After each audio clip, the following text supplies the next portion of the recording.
उत्तर प्रदेश के एक छोटे से गांव में जहां प्यार और सादगी का बसेरा था। सुबह की पहली किरण के साथ चिड़ियों की चहचहाट गूंजती थी। गांव का हर कोना शांति और हंसी खुशी से भरा था।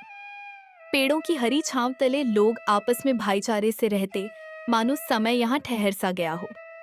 खेतों से आती मिट्टी की सौंधी खुशबू पूरे गांव को जगा देती थी। यहीं से शुरू होती है हमारी कहानी, एक ऐसी कहानी जो इस गांव के दिल को छू लेगी। इस गांव में शंभू नाम का एक आदमी रहता था, जो बड़ा भोला भाला और सीधा साधा आदमी था।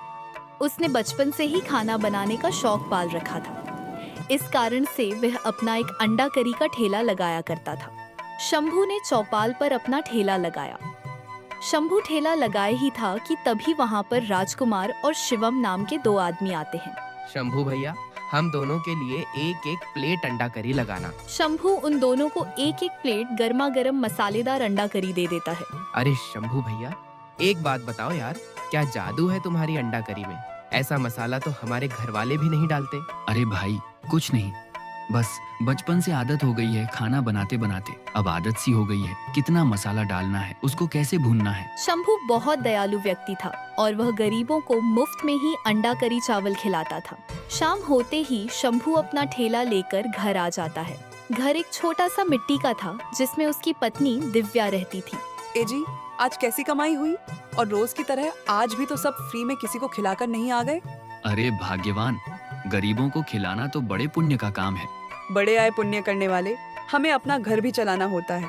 दिव्या शंभू को सुनाती है। उसके बाद दोनों मिलकर खाना खाते हैं। अगली सुबह शंभू जल्दी उठ जाता है। रसोई में अपनी अंडा करी बनाने लगता है। आग जलाई, जिसमें कढ़ाई रखी, उसमें प्याज, अदरक और लहसुन का मसाला तेल में भूना तो उसकी खुशबू पूरे घर में फैल गई। शंभू उसके बाद अपना ठेला लेकर चौपाल पर पहुंच जाता है। भाई, चौराहे पर गए और शंभू भैया की अंडा करी ना खाई तो क्या खाया? यह तो अंडा करी नहीं, गांव की पहचान है। उनके पास वाले गांव में एक शादी होती है। शादी है तो खाना तो होगा ही, लेकिन जिनके घर शादी थी उनको कोई अच्छा बावर्ची नहीं मिल रहा था।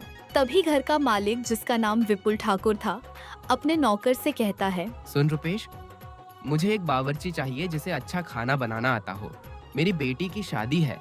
अरे ठाकुर साहब, हमारे गांव में शंभू बावर्ची है जो हर तरह का खाना बनाता है और उसके खाने का स्वाद बहुत अच्छा होता है। अच्छा, कौन से होटल में खाना बनाता है वो? बताओ, मैं उसके हाथ का खाना खा के आऊं? नहीं मालिक, वो तो गांव में ठेला चलाता है।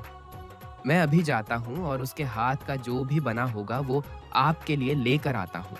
रुपेश शंभू के ठेले पर आता है। शंभू भैया, तुम्हारे लिए काम लेकर आया हूँ। अच्छा रुपेश भैया, कैसा काम? बताओ बताओ। जहाँ मैं नौकरी करता हूँ उधर मेरे मालिक की बेटी की शादी है। उनको एक रसोइया चाहिए जो शादी में मेहमानों के लिए स्वादिष्ट खाना बनाए। अपने गांव में तुमसे अच्छा खाना कोई नहीं बनाता, तो भाई तुम तैयार हो? कल सुबह मालिक ने तुम्हें घर बुलाया है। हाँ भाई, मैं तैयार हूँ। तुम्हारा बहुत बहुत शुक्रिया मुझे काम दिलाने के लिए। अगले दिन शंभू सेठ विपुल ठाकुर के घर पर जाता है। नमस्ते ठाकुर साहब, मेरा नाम शंभू है, मैं रसोइया हूँ। कल आपकी बेटी की शादी है, तो बताइए कौन कौन सा खाना बनाना है। अच्छा, तो तुम्हारा नाम शंभू है। रूपेश तुम्हारी बहुत तारीफ कर रहा था। सुनो शंभू, कल तुम्हें 200 लोगों को खाना बनाना है, बना लोगे? जी साहब, बना लूंगा। आप बस बताइए कि क्या क्या बनाना है। देखो, मेरे रिश्तेदारों को अंडा करी बहुत पसंद है, तो वो तो जरूर बनानी है। और बाकी मलाई कोफ्ता, शाही पनीर, बोले और एक चीज मीठे में बना देना, लेकिन खाना एकदम स्वादिष्ट होना चाहिए। जी साहब, आप चिंता मत कीजिए, खाना बहुत स्वादिष्ट होगा। आप सामान मंगवा लीजिए, मैं सुबह उठकर जल्दी आ जाऊंगा। अगली सुबह शंभू वक्त से पहले पहुंच जाता है। ठाकुर उसे घर के पीछे ले जाता है, जहां बड़े बड़े चूल्हे रखे थे और सारा सामान मौजूद था। शंभू जल्दी से खाना बनाना शुरू करता है। कुछ ही देर में सारे पकवान बन जाते हैं। उसकी अंडा करी की खुशबू ठाकुर साहब को अपने पास खींच लाती है। अरे वाह शंभू, तुमने तो अकेले ही इतनी जल्दी सब बना लिया। क्या क्या बनाया है? साहब, अंडा करी, अंडा चावल, अंडा बिरयानी, पनीर कोरमा, पनीर भुजिया, मलाई कोफ्ता और मीठे में गुलाब जामुन। कुछ और अगर रह गया हो तो बता दीजिए, वो भी बना दूंगा। अरे वाह, इतना कुछ तुमने इतनी जल्दी बना लिया। सुनो शंभू, कल दोपहर आकर अपने काम के पैसे ले जाना। शादी में मेहमानों को शंभू के हाथ का खाना बहुत पसंद आता है। सब उसकी तारीफ करने लगते हैं। अगले दिन शंभू फिर से ठाकुर से मिलने आता है। भाई क्या स्वादिष्ट खाना बनाते हो तुम। कल मेहमानों ने पेट भरकर खाया और वो अंडा करी, अरे सबको बहुत पसंद आई। भगवान ने तुम्हारे हाथों में स्वाद दिया है। बहुत बहुत धन्यवाद साहब, आप लोगों को मेरा खाना पसंद आया, यही मेरे लिए बहुत बड़ी बात है। लेकिन एक दिन शंभू के ठेले से कुछ दूर एक शहरी आदमी नीलेश अपना अंडा करी का ठेला लगाता है। पहले दिन तो लोग संकोच करते रहे, लेकिन शाम को जब सरपंच का बेटा विजय पहली प्लेट खाता है तो वाह वाह कर उठता है। देखते ही देखते लाइन लग जाती है। दाम भी सस्ता, 10 रुपये प्लेट।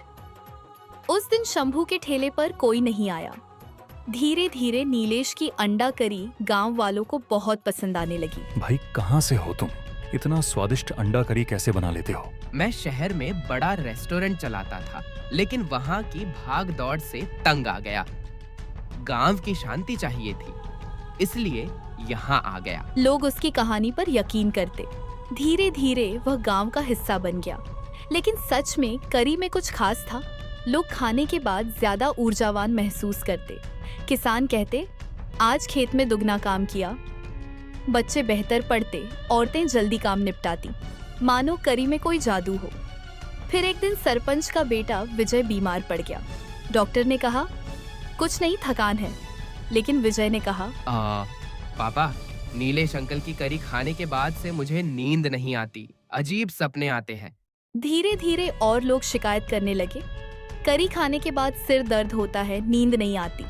लेकिन करी की लत ऐसी कि छोड़ नहीं पाते। शिवम तो अब रोज 2 प्लेट खाता था। उसकी आंखों में एक अजीब सी लालिमा आ गई थी। इधर शंभू का ठेला पूरा बंद ही हो गया था। उसके ठेले पर कोई नहीं आता था।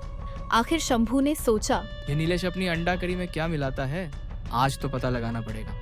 वह नीलेश के पीछे पीछे उसके घर पहुंचता है और झांकने लगता है। नीलेश अपने घर में कुछ शीशियां रखे होता है, जिनमें कुछ पाउडर भरे होते हैं। यही तो मैं मिलाता हूँ, जिसकी वजह से गांव के भोले भाले लोग मेरी अंडा करी खाए बिना रह नहीं सकते। इसी वजह से लोगों को मेरी करी की लत लग चुकी है। यह सब शंभू देख लेता है और अगले दिन प्रधान को सारी बातें बता देता है। शंभू प्रधान और गांव के कुछ लोगों को लेकर नीलेश के पास पहुंचता है। क्यों रे नीलेश, तू अपनी अंडा करी में क्या मिलाकर बेच रहा है? मैं भला अपने अंडा करी में क्या मिलाकर बेचूंगा? मेरी अंडा करी तो इतनी अच्छी है। मैंने कहा था कि मैं शहर में शेफ था। इसके बाद गांव वाले पुलिस को बुलाते हैं और पुलिस नीलेश को लेकर चली जाती है। उसके बाद से शंभू का ठेला फिर से चलने लगता है। लोग फिर से शंभू के यहाँ खाने आने लगते हैं। सब हंसी खुशी रहने लगते हैं।